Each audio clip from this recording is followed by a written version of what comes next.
Hi எல்லோருக்கும் வணக்கம். எப்படி இருக்கீங்க? நம்ம இன்னைக்கு கேரளால இருக்கோம். கேரளால ஹவுஸ் போட்ல நம்ம டிராவல் பண்ணிட்டு இருக்கோம். இது எங்க இருக்கு அப்படின்னா, செம்ம பியூட்டிஃபுல்லான இந்த கேரளால குமரகம் அப்படிங்கிற இடத்துல வெம்பநாடு ஏரியில நம்ம இந்த ஹவுஸ் போட்ல டிராவல் பண்ணிட்டு இருக்கோம். இப்ப நீங்க பாக்குற இந்த அமைதியான தண்ணீர், செம்ம கிரீனான இந்த வயல், அப்புறம் இந்த தென்னை மரம் இவ்வளோ சூப்பரா அப்படியே சில்லுன்னு காத்து கொடுத்துட்டு இருக்குது. இதெல்லாம் ஒரு சாதாரண இயற்கை காட்சி கிடையாது. இது உலக புகழ் பெற்ற கேரளா பேக் வாட்டர்ஸ். இந்த போட் ஹவுஸ் ஏன் உருவாக்கப்பட்டது அப்படின்னு தெரியுமா? பல பேர் நம்ம நினைச்சிட்டு இருப்போம், இது ஆரம்பத்துல இருந்து ஒரு சுற்றுலாக்காக தான் இதை அமைச்சிருக்காங்க, கட்டப்பட்டது அப்படின்னு நம்ம நினைச்சுட்டு இருப்போம். ஆனா அது உண்மை கிடையாது. 200-300 வருஷத்துக்கு முன்னாடி இந்த போட் ஹவுஸோடைய பேரு கெட்டு வல்லம் அப்படிங்கிறது. கெட்டுனா கட்டுறது, வல்லம் அப்படின்னா படகு. 200-300 வருஷத்துக்கு முன்னாடி பார்த்தோம்னா இந்த படகுகள் எல்லாம் ஒரு சின்ன ஆணி கூட பயன்படுத்தாம தேங்காய் நாரை யூஸ் பண்ணி கட்டுவாங்களாம். மரப்பலகைகளை இணைச்சு முந்திரி கொட்டையோடைய எண்ணெயை பூசி தண்ணி உள்ள வந்துடாதபடி பாதுகாப்பாங்களாம். அப்போ இந்த படகுகளை எதுக்கு யூஸ் பண்ணாங்கன்னு தெரியுமா?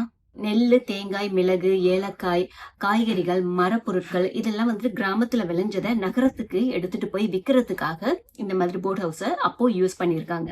அப்புறம் காலம் மாறி போச்சு. அப்புறம் இது நிறைய டிரான்ஸ்போர்ட் ஃபெசிலிட்டி வந்துருச்சு, ரோட் ஃபெசிலிட்டிஸ் வந்துச்சு.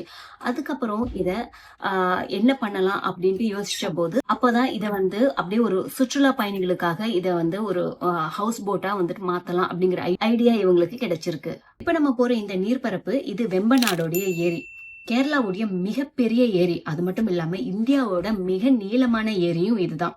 சுமார் 96 கிலோமீட்டர் நீளம் கொண்டது இந்த ஏரி. இது பல மாவட்டங்களை இணைக்குது. நீங்க கவனிச்சிருந்தீங்கன்னா தெரியும், சில நேரம் இந்த படகு பெரிய ஏரியில போகும், சில நேரம் பார்த்தா குறுகிய கால்வாய் மாதிரி இருக்கிற இடத்துல போகும். அது ஏன் தெரியுமா? ஏன்னா கேரளாவுடைய பேக் வாட்டர்ஸ் அப்படிங்கிறது ஒரு ஏரி மட்டும் கிடையாது. பல ஏரி, பல ஆறு, நூற்றுக்கணக்கான கால்வாய்கள் எல்லாம் ஒன்றோடு ஒன்று இணைந்திருக்கும் ஒரு பெரிய நீர்வழி அமைப்பு. இதனுடைய மொத்த நீளம் சுமார் 900 கிலோமீட்டர். இப்ப நீங்க பாத்தீங்கன்னா இங்க பச்சை பசேல்னு வயல் எல்லாம் தெரியும். இது கீழ்குட்டநாடு அப்படின்னு சொல்றாங்க. மேல்குட்டநாடு ஆலப்புழால இருக்கு. அததான் கேரளாவுடைய நெற்களஞ்சியம் அப்படின்னு சொல்றாங்க.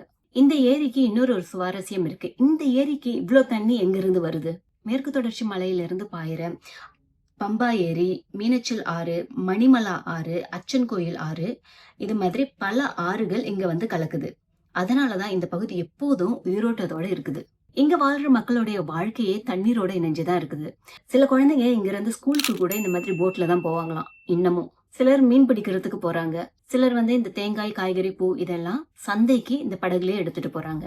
ஒரு காலத்துல இந்த கால்வாய் தான் அவங்களுடைய சாலைகளா இருந்திருக்கு. இந்த ஏரியில கிடைக்கிற கறி மீன் ரொம்ப ஃபேமஸ் ஆனது.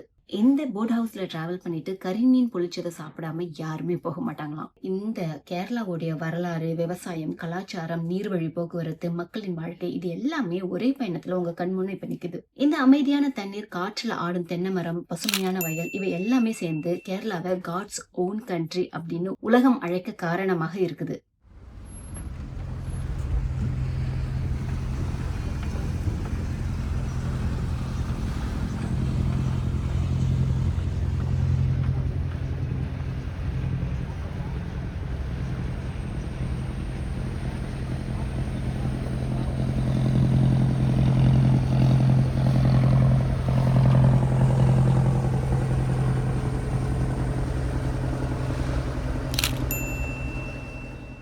இந்த அனுபவத்தை மெதுவா ரசிங்க. ஏன்னா ஹவுஸ் போட்ல நேரம் ரொம்ப மெதுவா தான் போகும். ஆனா நினைவுகள் வாழ்நாள் முழுவதும் இருக்கும்.